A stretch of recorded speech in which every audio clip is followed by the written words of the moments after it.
السلام علیکم ورحمۃ اللہ وبرکاتہ۔ اعوذ باللہ من الشیطان الرجیم، بسم اللہ الرحمن الرحیم۔ آیت نمبر 105۔ یا ایہا الذین آمنو، اے ایمان والو، علیکم تم پر، انفسکم تمہاری جانوں کا فکر لازمی ہے، لا یضرکم تمہیں نقصان نہیں پہنچا سکتا، من ضل جو گمراہ ہو گیا، اذا اہتدیتم جب کہ تم ہدایت یافتہ ہو، الی اللہ اللہ ہی کی طرف، مرجعکم تم سب کو لوٹ کے جانا ہے، جمیعاً سب کو، فینبئکم پس وہ تمہیں آگاہ کرے گا، بما کنتم تعملون جو اعمال تم دنیا میں کیا کرتے تھے۔ آیت کو تھوڑا سا ٹیکنیکلی طور پہ سمجھ کے پڑھنا ہوگا کہ کفار کا جو بغض تھا اور ان کا کفر کے اوپر اصرار کہ ہم نے اسلام قبول نہیں کرنا، یہ بات صحابہ کو اور نبی کریم صلی اللہ علیہ وآلہ وسلم کو بہت رنجیدہ کر دیا کرتی تھی کہ وہ محنت بھی کرتے ہیں، وہ اسلام کا پیغام بھی پہنچاتے ہیں، لیکن کفار اس کے اوپر آؤٹ پٹ نہیں دیتے بلکہ وہ اپنی ہٹ درمی پہ قائم ہیں۔ تو ان کی تسلی کے لیے اللہ پاک نے یہ آیت نازل فرمائی کہ تم اپنی اصلاح کرو، اپنے ایمان کی سلامتی کو کے ذمہ دار بنو، اپنے آپ کو راہ راست پہ ثابت قدم رکھو، تمہیں کسی کی گمراہی نقصان نہیں دے گی، اور ہر شخص اپنے اعمال کا خود بدلہ دے گا، خود بھگتے گا، جو بھی وہ اچھے یا برے کرے گا تو اسے اپنے اعمال کا خود حساب اور کتاب دینا ہوگا۔ لیکن اس آیت کا یہ مطلب نہیں لینا چاہیے کہ اگر کوئی بندہ خود نیکوکار ہو، صالح ہو اور وہ دوسروں کو نیکی کا حکم بھی نہ دے، اگر وہ خود برائی سے بچ رہا ہے تو وہ دوسروں کو برائی سے بھی نہ بچائے، یہ ہمارے اوپر اس انداز سے جو لاگو نہیں ہوتی، یہ سراسر غلط ہے۔ اگر ہم کسی کو برائی کرتے دیکھیں تو جہاں تک بھی حد المقدور کوشش ہو سکے ہمیں اسے منع کرنا چاہیے۔ اگر ہم منع کرنے کی طاقت نہیں رکھتے تو کم از کم اس بات کو دل میں ضرور رکھنا چاہیے کہ یہ کام غلط ہے، ہمیں اس پر خوش نہیں ہونا چاہیے یا ہمیں اس سے صرف نظر کر کے گزر نہیں جانا چاہیے، بلکہ اپنے دل میں ہی کم از کم یہ بات سوچ لینی چاہیے کہ یہ غلط کر رہا ہے، ایسا نہیں کرنا چاہیے۔ یہ کمزور ایمان کا درجہ ہے، اور مجھے تو لگتا ہے کہ سب کے ایمان ہمارے ایسے ہی ہیں کچے پکے سے کہ ہم منہ بھر کے کسی کو منع نہیں کر پاتے کہ آپ یہ کام غلط کر رہے ہیں، کیونکہ معاشرے میں بگاڑ اتنا زیادہ ہو گیا ہے کہ ہم کس چیز کو روکیں یہ سمجھ میں نہیں آ رہا۔ بہت ساری برائیاں ایک ساتھ معاشرے میں چل رہی ہیں، تو ہر برائی کو پکڑ کے روکنا اب ہمارے بس سے بھی باہر ہوتا چلا جا رہا ہے۔ بس جتنا قریب ترین ہمارا حق بنتا ہے ہمارے اپنوں تک، وہاں تک جن کو ہم بچانا چاہتے ہیں معاشرے کی آگ سے اور آخرت کی آگ سے، ان تک ضرور ہمیں اپنی محنت، اپنی کاوش پہنچانی چاہیے۔ ایک بار سیدنا صدیق اکبر رضی اللہ تعالیٰ عنہ خطبے کے لیے کھڑے ہوئے تو آپ نے حمد و ثنا کے بعد فرمایا، تم اس آیت کا غلط مفہوم ذہن میں رکھتے ہو۔ میں نے نبی کریم صلی اللہ علیہ وآلہ وسلم کو یہ فرماتے ہوئے سنا ہے کہ لوگ جس وقت برائی کو دیکھیں اور پھر اس کو درست نہ کریں تو کچھ بعید نہیں کہ اللہ تعالیٰ سب کو اپنی عذاب کی گرفت میں لے لے۔ تو اس لیے ہمیں کم از کم ان برائیوں کا جو ہمارے دین میں اللہ پاک نے ناپسند فرمائی ہیں اور حرام تک پہنچ چکی ہیں، ان کو ضرور روکنا چاہیے اور ان کے لیے اپنی آواز کو ضرور بلند کرنا چاہیے۔ لیکن اس کا یہ مطلب بھی نہیں ہے کہ ہم ڈنڈا لے کے ہر بندے کے پیچھے پڑ جائے اس کی اصلاح کریں، بلکہ بات پہنچانا ہماری ذمہ داری ہے، صرف پیغام پہنچانا، باقی عمل کی ذمہ داری ان کی ہے اور ان کے رب کی ہے کہ وہ اپنے بندوں کو کیسے ہدایت دیتا ہے۔ لیکن ہمیں ایسی باتوں کو ضرور ان تک پہنچا دینا چاہیے جو وہ نہیں جانتے تھے، اور ان کو پہنچانے سے ان کا بھلا ہو گیا۔ آیت نمبر 106۔ یا ایہا الذین آمنو، اے ایمان والو، شہادتو گواہی، بینکم تمہاری آپس میں، اذا جب،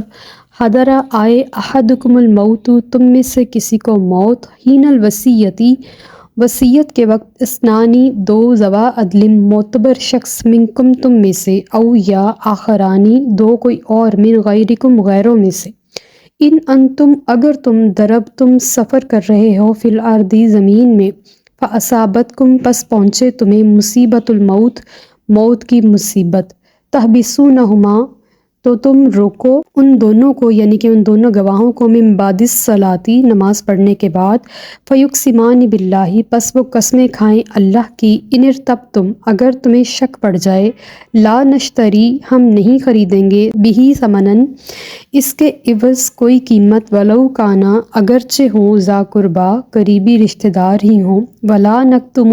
اور ہم نہیں چھپائیں گے، شہادت اللہ، اللہ کی گواہی کو، انا، اگر ہم ایسا کریں گے، اذن، تو اس وقت، لمن العاصمین، تو ہم یقیناً گناہ گاروں میں شامل ہوں گے۔ ہمارے فقہاء ہیں اور جو مفسرین ہیں وہ کہتے ہیں کہ یہ اعراب اور معنی اور حکم تینوں کے اعتبار سے مشکل ترین آیت ہے، اور اس کا خلاصہ جو ہے وہ جب تک ہم اس کے اندر موجود واقعے کو نہیں سمجھ لیں گے تو ہم اس آیت کے احکامات کو نہیں سمجھ سکیں گے۔ واقعہ کچھ یوں ہے کہ بدیل نامی ایک مسلمان تھا، اس نے 2 عیسائیوں کے ساتھ شام کا سفر کیا تجارت کا۔ ان 2 عیسائیوں کے نام تھے تمیم الداری اور ادی،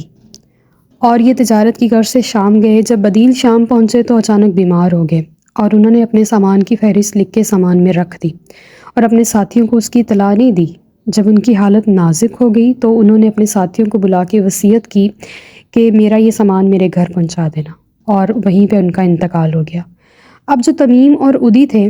انہوں نے ان کا سامان سنبھالا، اور اس میں ایک چاندی کا پیالہ تھا جس پہ بڑے خوبصورت سنہری نقش و نگار بنے ہوئے تھے۔ وہ ان کو پسند آیا اور انہوں نے نکال لیا۔ مدینہ پہنچے اور بدیل کا سامان ان کے گھر پہنچا دیا۔ جب گھر والوں نے سامان کھولا تو اس میں لسٹ مل گئی، اور سامان کی لسٹ جب کھولی تو اس میں دیکھا تو پیالہ نہیں تھا۔ ان سے پوچھا گیا، انہوں نے کہا ہمیں نہیں پتہ۔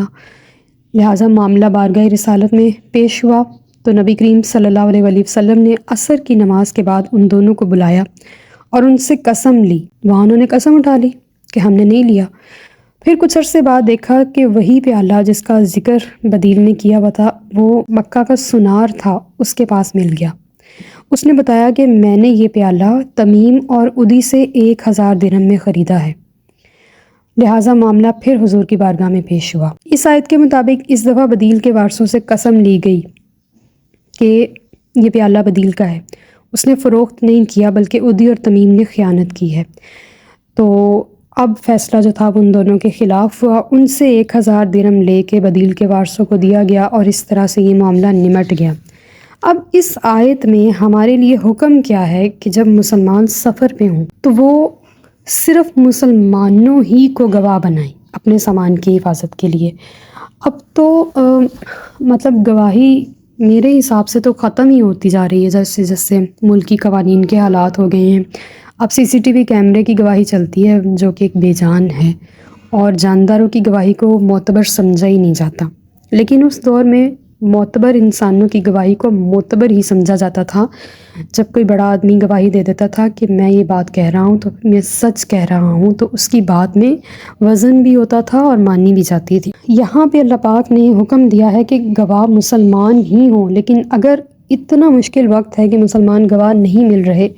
تو غیر مسلموں ہی کو گواہ بنا کے وصیت کر دینی چاہیے، اور ان کے سامنے وصیت کر دینی چاہیے۔ اور جب وہ وصی کے گھر پہنچے اور ان کے وارثوں کو شک پڑ جائے کہ انہوں نے حالات صحیح نہیں بتائے تو وہ عصر کی نماز کے بعد ان وصیوں کو بلا کے قسم کھلائیں کہ انہوں نے خیانت نہیں کی، جتنا مال تھا اتنا ہی پہنچا دیا ہے۔ اور اگر بعد میں خیانت پکڑی جائے اور جھوٹ ظاہر ہو جائے تو وارثوں میں سے 2 آدمی قسم کھائیں کہ پہلے وصیوں نے جو بیان دیا تھا وہ غلط تھا، اور جو ہم کہہ رہے ہیں وہ صحیح ہے، اور پھر اس کے مطابق فیصلہ کیا جائے۔ تب اس آیت کے اوپر عمل درآمد جو ہے نا وہ واجب ہو جاتا ہے۔ اور نماز کے بعد بلانے کا مقصد یہ تھا کہ اس وقت زیادہ لوگ جمع ہوتے ہیں ظہر یا عصر کی نماز کے بعد، تو ان لوگوں کا اجماع ہو جاتا ہے، تو یہ بات اپنی عزت کے اوپر بھی آ جاتی ہے کہ لوگوں کے سامنے ہماری کیا عزت رہ جائے گی۔ اور پھر یہ کہ وہ قسم بلا وجہ نہیں اٹھا سکتے، بلکہ حقیقت میں جو ہوا ہوگا اس کے معاملے کے اوپر ہی قسم اٹھائی جائے گی، اگرچہ مقابلے میں قریبی رشتہ دار ہی ہوں۔ اور قسم اٹھاتے وقت یہ کہنا کہ ہم گواہی نہیں چھپائیں گے، اگر ہم چھپائیں گے تو ہم گناہ گار ہوں گے، حالانکہ عیسائیت میں بھی اللہ کی بارگاہ میں کھڑے ہونے کا، اپنے اعمال کا حساب کتاب دینے کا اور جواب دینے کا عقیدہ آج بھی موجود ہے۔ آیت نمبر 107، فَإِنْ أُثِرَ، پس اگر پتہ چلے، الا کہ انہما وہ دونوں استحقا سزاوار ہوئے اثمن گناہ کے فآخرانی تو کھڑے ہوں یقومانی اور دو لوگ مقامہما ان کی جگہ پہ من الذین ان میں سے استحقا کہ جن کا حق ضائع ہوا علیہم الاولیانی پہلے گواہوں نے، یعنی کہ پہلے گواہوں نے جن کا حق ضائع کیا ہے۔ فیقسمان باللہ پس اب وہ قسم کھائیں اللہ کی لشہادتنا کہ ہماری گواہی حق کو زیادہ ٹھیک ہے من شہادتہما ان دونوں کی گواہی سے، وما اعتدینا اور ہم نے حد سے تجاوز نہیں کیا، ہم حد سے نہیں بڑھے، انا اگر ہم ایسا کریں گے اذن تو یقیناً لمن الظالمین تو ظالموں میں سے ہو جائیں گے۔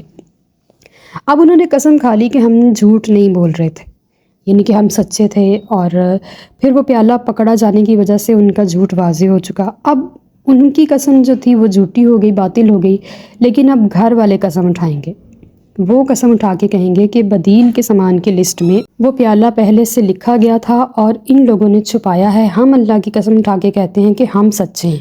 یعنی کہ وصی کے جو گھر والے ہیں انہوں نے وہ گواہی دیں گے، تو پھر ان کی گواہی جو ہے وہ اگر وہ اپنے حق میں بھی دے رہے ہوں گے تو خود بخود ہی باطل ہو جائے گی، کیونکہ حق اور سچ اس پیالے کے بازار میں مل جانے کی وجہ سے سامنے آ گیا۔ اگر یہ تو ایک پیالے کا واقعہ تھا، اس کے علاوہ بھی پوری لائف ٹائم میں اگر دوبارہ کسی کے ساتھ ایسا ہو اور انہیں شک ہو کہ جو سامان پہنچانے والا تھا اس نے خیانت کی ہے، تو اس کے سچ کو ظاہر کرنے کا اللہ نے ہمیں یہ کلیہ دے دیا ہے کہ نماز کے بعد ان کو بلا کے قسم اٹھوائی جائے۔ اگر وہ اپنی قسم پر قائم رہتے ہیں تو ٹھیک، اگر وہ اس قسم کے بعد اللہ سے ڈر جاتے ہیں تو وہ متروکہ جو چیز ہے جو انہوں نے چھپائی ہے یا چوری کی ہے وہ یقیناً لا کے سامنے رکھ دیں گے۔ ان کو قسم اٹھانے کا طریقہ اللہ نے جو بتایا وہ یہ ہے کہ اگر ہم زیادتی کریں گے تو ہم نقصان اٹھانے والے میں سے ہو جائیں گے، ظالموں میں سے ہو جائیں گے، گناہ گاروں میں سے ہو جائیں گے۔ تو جب کوئی بندہ اپنے اوپر اتنے سارے ایپ ڈال لیتا ہے تو اسے تھوڑا بہت اللہ کا ڈر ہو جاتا ہے کہ میں غلطی کر رہا ہوں چند ٹکوں کی خاطر،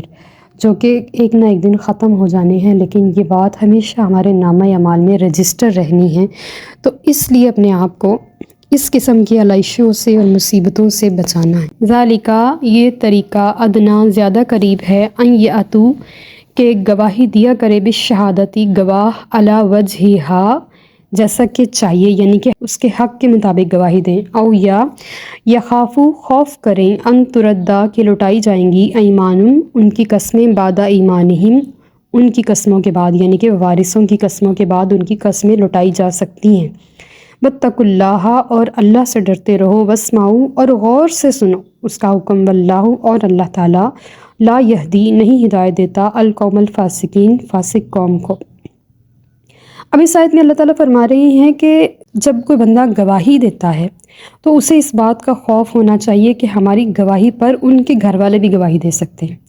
اور ان کی گواہی ہم سے سچی ثابت ہو سکتی ہے۔ ہم اپنے آپ کو آج ہی دنیا کے اور آخرت کے دونوں قسم کے عذابوں سے بچا لیں اور ہماری گواہیوں کے اوپر کسی کی گواہی لٹائی نہ جائے، ایمفسائز نہ کر دی جائے اور ہمیں اس کے اوپر شرمندگی نہ اٹھانی پڑے بڑے مجمع میں، کیونکہ اس ٹائم زیادہ لوگ جمع ہیں ظہر یا عصر کی نماز کے بعد۔ تو ہمیں اپنی قسموں کی خود ہی حفاظت کرنی ہے اور خود ہی سچی ہی قسم کھانی ہے اور اللہ سے ڈرتے رہو، اور پہلی ہی بار اللہ کا حکم اور اس کے رسول کا حکم غور سے سن لو کہ وہ اپنے بندوں کے اوپر کس انداز سے دنیا اور آخرت میں غالب ہے اور وہ ان کے احوال کو دیکھنے والا ہے اور وہ ان کی ہر چیز کو مانیٹر کر رہا ہے۔ تو ہمیں اس کے اس خوف سے ضرور ڈرتے رہنا چاہیے کہ وہ علیم خبیر سب جانتا ہے۔ اور آگے جو آیت کا اگلا حصہ ہے اس میں اللہ تعالیٰ فرما رہے کہ اللہ فاسقوں کو ہدایت نہیں دیتا۔ فاسق وہ ہوتا ہے جو کھلم کھلا گناہ کرتا ہے اور وہ اپنے گناہ پر اصرار بھی کرتا ہے، اس کے اوپر اکڑتا بھی ہے۔ تو ہمیں فاسق نہیں بننا، ہمیں اپنے رب کی بات کو فوراً ہی ماننا ہے، اس کا خوف رکھنا ہے، اس کا حکم سننا ہے۔ اللہ پاک ہمیں عمل کی توفیق عطا فرمائے۔ وما علینا الا البلاغ المبین۔ Like, subscribe and share.